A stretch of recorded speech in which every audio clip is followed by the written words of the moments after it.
Hi hello friends, అందరూ బాగున్నారా? ఈ ఫార్చునర్కి అయితే ఒక చిన్న జబ్బు వచ్చింది. అదైతే మీకు నేను షేర్ చేద్దాం అనుకుంటున్నాను ఫ్రెండ్స్. ఇప్పుడు వచ్చేసి ఈ ఫుల్ ట్యాంక్ చేసిన తర్వాత కూడా నాకు ఎటువంటి రిజర్వ్ పడకుండా ఈ పాయింట్కి వస్తేలేకే ఖచ్చితంగా అయితే డీజిల్ అయితే అయిపోతూ ఉంది. మామూలుగా అయితే ఆ పాయింట్కి రాగానే మనకైతే రిజర్వ్ లైట్ అయితే వెలుగుతుంది. ఎటువంటి రిజర్వ్ లైట్ లేకుండా నాకైతే ఇంజిన్ అయితే ఆగిపోవడం జరుగుతుంది. సరే అని చెప్పి మీటర్ తప్పు ఉంటుంది కదా అని చెప్పి ఈ రేంజ్ని ఫాలో అయితే 200 మాత్రం చూపిస్తుంటది, ఇంకా నువ్వు వెళ్ళొచ్చు అని. కానీ నాకైతే వెహికల్ అయితే అప్పటికే ఆగిపోతుంది. అసలు ఈ సమస్యకి సొల్యూషన్ ఏంటి అని చెప్పి నేను ఎలక్ట్రీషియన్ అడిగితే ఎలక్ట్రీషియన్ ఒక మాట చెప్పాడు.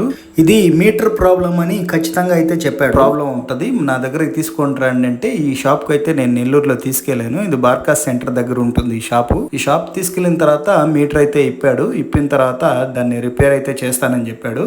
మన మీటర్ అయితే చెడిపోయిందని చెప్పాడు. తన దగ్గర ఉన్న మీటర్ వేసి 7,000 బిల్ వేసాడు. ఈ వీడియో నచ్చినట్లయితే ప్లీజ్ సబ్స్క్రైబ్.